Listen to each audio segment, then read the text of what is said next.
I've been told that me, my wife, my children, and my grandchildren would all be killed. He says, I'm not going to talk about it.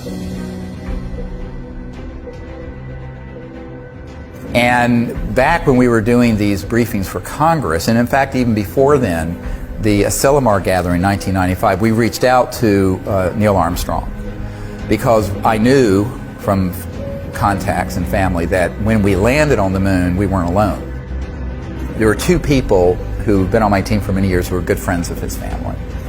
And so we reached out to him and invited him to come to those events, and he politely declined and told us that it was made very clear to him and the other Apollo astronauts who witnessed this first event, where when we landed at the crater on the moon, the rim at the top of the crater was, quote, crowded with UFOs, craft that were up there, multiple of them, and that these were filmed. I know people personally who've seen that film, and that's why the film footage that came back to the Earth, we did go to the moon, but some of the footage, it doesn't make sense because the flag is moving. Now the reason for that, and this is where people say we didn't go to the moon, it was all hoax and filmed in a basement up in New York. The truth is we went, but during the lunar orbiter, going back before the Apollo mission, we actually were circling the Earth taking the first early digital photographs. And as you know from the testimony of Disclosure Project witness Carl Wolf, there were structures on the moon that were artificial. Some were newer and some were very ancient.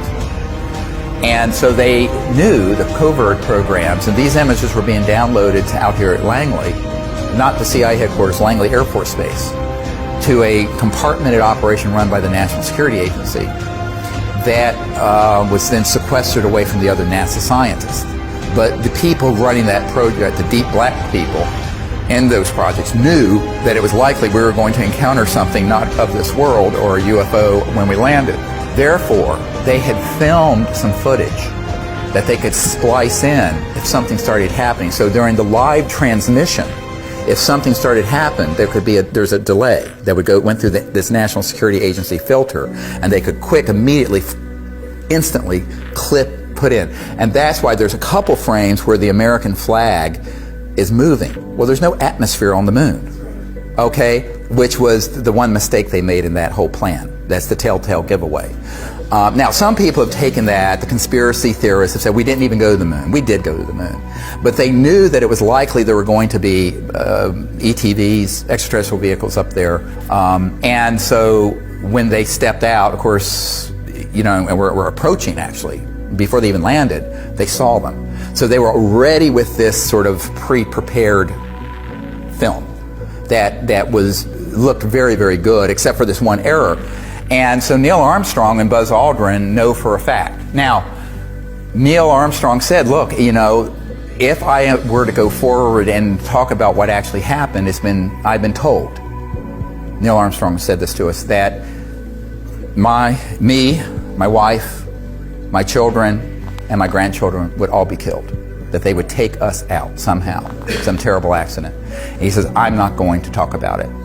Now, Buzz Aldrin has just basically, he sort of had a nervous breakdown after this and was actually at an Air Force facility. I know a man that was there with him, and he confided that this is also what happened. I also know Buzz Aldrin's sister, who pulled me aside and says, yes, you're absolutely right, that is what happened, but it's not my job to out Buzz Aldrin on this. If he's ready and he's able and allowed, he will speak about it. But you have to understand, enormous pressure was put on these men never to speak about what actually happened. Now, one of the things that Neil Armstrong was overheard saying, and this was reported in Timothy Good's book, Above Top Secret, is that Neil Armstrong stated that we were essentially warned off the moon.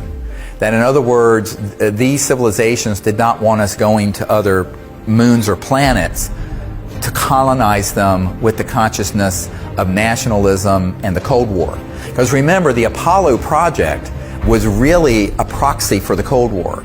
The United States was in a complete panic when Sputnik overtook our space program, the Soviets.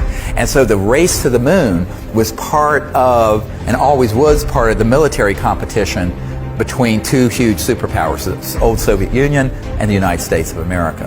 And so when we went there, but we went there not as a peaceful world civilization, but as a competing Cold War effort that were armed with thousands of thermonuclear weapons, hydrogen bombs, pointed at each other. That was not the consciousness that the ETs want to see us going into space with. They want us going into space with the consciousness of peace and cooperation, not militarism and war.